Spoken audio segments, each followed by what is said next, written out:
ერთ რაღაცაზე მეფიქრება ხოლმე ყოველთვის.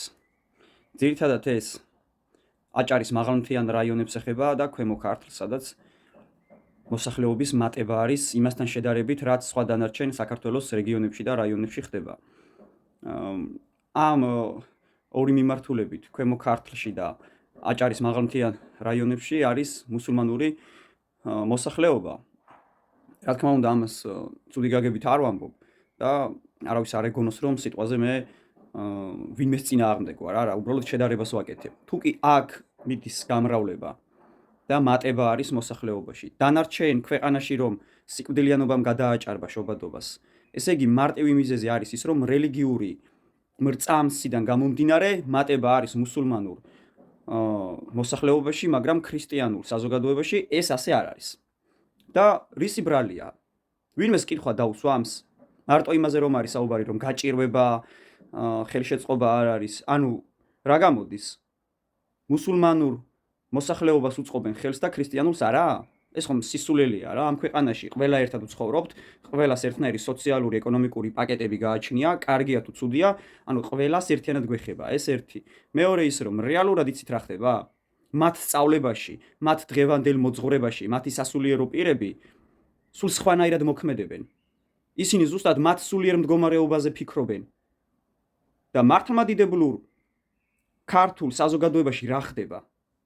ჯიპომანიით რომ არიან შეპყრობილები, მეუფეები, სასულიერო პირები, კიდევ სხვა დანარჩენი დაბალი იერარქიის მქონენი. ყველას არ ეხება, რა თქმა უნდა, გამონაკლისი ყველგან არის აბსოლუტურად. და იმ ცუდში კარგებიც არიან, მაგრამ სრული უმრავლესობა რას აკეთებს? თქვენ რომ გავალიათ ამ ქვეყანაში სულიერი მდგომარეობის გამოსწორებაზე, ადამიანები რომ უნდა ასაზრდოვოთ მართლმადიდებლური წესჩვეულებებით, დოგმებით, რა ხდება? სიკვდილიანობამ თქვენს პირობებში თავებს რომ იქებთ ეკლესიების შენდება, რისთვის შენდება ეკლესიები თუ იქ სულიერება არ არის, თუ იქ ადამიანები არ არიან? თუ თქვენი აშენებული ეკლესიები იქიდან ადამიანებს შესაბამისად ვერ მოძღვრავენ, რომ ელემენტარული ოჯახის გამრავლებაზე იფიქრონ. ესე იგი გამოდის, რომ საზოგადოებამ მთავარი ეროვნული მისია დაკარგა. მთავარი, რაც შეიძლება ადამიანს ცხოვრებაში გააჩნდეს, ოჯახის შექმნა და შემდეგ უკვე გამრავლება ამ ერის, ეს მკვდარია. და დღეს ამ მონაცემებით მკვდრად შობილერად ვიქეცით. და ამას წლების წინ ამბობდა ჯერ კიდევ გაერო, რომ 2050 წლისთვის ადგილობრივ მოსახლეობას ქართველებს სხვა ერის და ეთნოსის წარმომადგენლები გადააჭარბებდნენ. თქვენ არ გიყვართ სიმართლეზე საუბარი, არ გიყვართ იმაზე საუბარი, თუ ვინ არის ამაში დამნაშავე და ფანატიკურად გჯერათ იმ დამნაშავე სასულიერო თუ საერო წარმომადგენლების, რომლებიც ტვინებს გიჭედავენ 1000 სისულელით და წლების განმავლობაში იდიოტური რაღაცა შემოგდებული თემებით გასაზრდოვებდნენ. ხანვის დაძდევდით ქუჩა-ქუჩა და ხანვის და დღეს აი ამ პრობლემის წინაშე ვართ. დღესაც იგივეს აკეთებთ.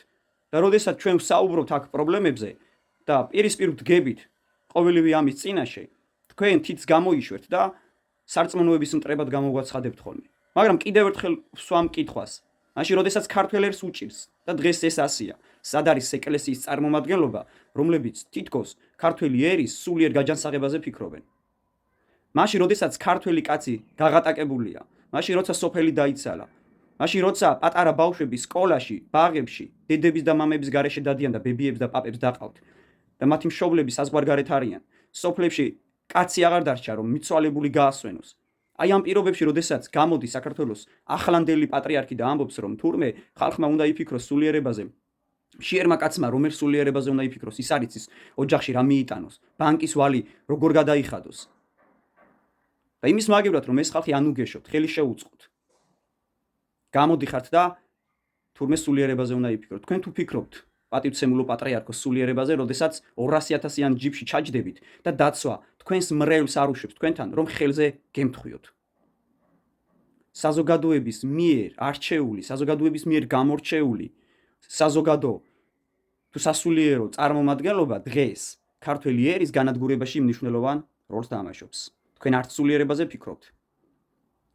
და ალბათ შესაბამისი იქნება სიტყვები, რომ თქვენ ცხოვრობთ სულიერი განცხრომის, ხორციელი განცხრომის სათვის.